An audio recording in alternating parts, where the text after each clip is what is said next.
Okay okay, తర్వాత link పంపండి. Okay sir, ఇప్పుడు షూర్ సార్. ఇందులో ముఖ్యంగా మనం చూడాలంటే రాజకీయ నాయకులు ఈ రోజున మనకి తెలుగు రాష్ట్రాల్లో ప్రధానంగా నేరాల సమస్యలు లేవండి, నేరాలు ఘోరాలు లేవు.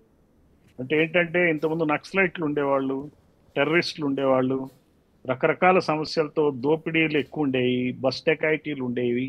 ఇవన్నీ గత 30 సంవత్సరాలుగా మేము సర్వీస్లో చేరినప్పటి నుంచి చాలా జాగ్రత్తగా కష్టపడి మేమంతా ఈ రాష్ట్రాన్ని శాంతిమయం చేశాం. అసలు ఇప్పుడు సమస్య ప్రజలకు ఎవరయ్యా సమస్య అంటే ఈ రాజకీయ నాయకులే ప్రధానమైన సమస్య. నేరస్తుల సమస్య పోయింది ఇప్పుడు మనకి.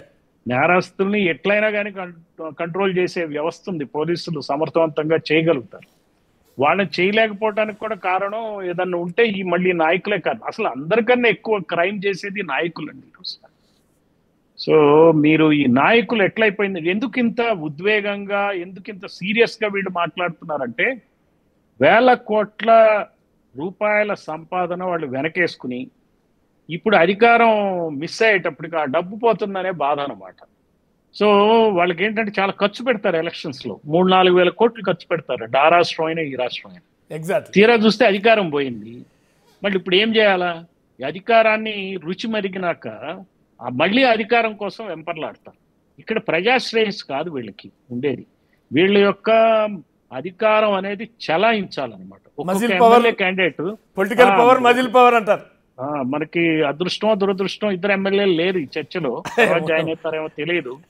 10-20 కోట్లు ఖర్చు పెట్టి ఎమ్మెల్యేలుగా ఎన్నికయ్యే పరిస్థితి ఉంది. ఓడిపోయిన ఎమ్మెల్యే అయినా గెలిచిన ఎమ్మెల్యే అయినా వాళ్ళు డబ్బు ఖర్చు అయితే కామన్ అయిపోయింది. దీన్ని ప్రేరేపించే వ్యక్తులు ఎవరంటే సీఎం అభ్యర్థులు.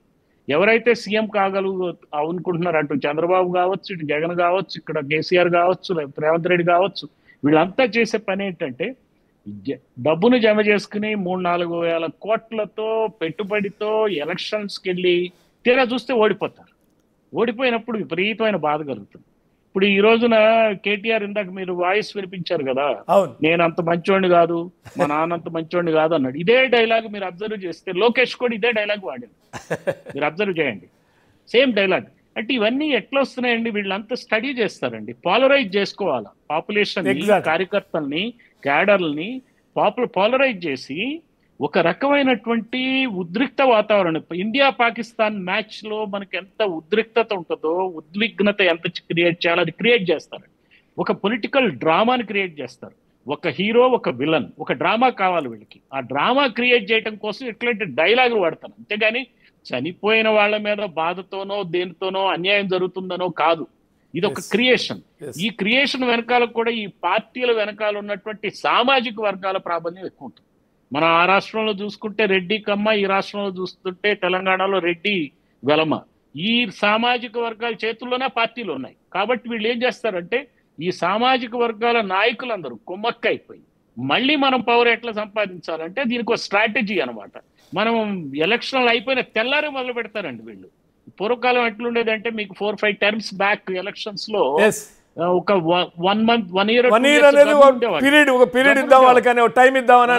గమ్మునుండేవాడు. అసలు వీళ్ళు తెల్లారిపాటిగా మొదలు పెట్టేస్తున్నారు. అసలు వాళ్ళు అవినీతి జరిగిందో లేదో తెలియదు, కానీ అవినీతి ఏదున్నా కానీ ప్రతిదాన్ని క్రిటిసైజ్ చేయటమే. అసలు జనాల్ని పోలరైజ్ చేయటం కోసం ఈ కార్యక్రమం చేస్తారు. ఇక్కడ పోలీస్ వ్యవస్థ ఏం చేస్తుందో మనం గమనించాలి. ఇటువంటి ప్రలాపనలు చేసేటువంటి నాయకులు చట్టవిరుద్ధంగా చేస్తున్నప్పుడు చట్టపరంగా ఇమీడియట్ గా నోటీసులు ఇవ్వాలి.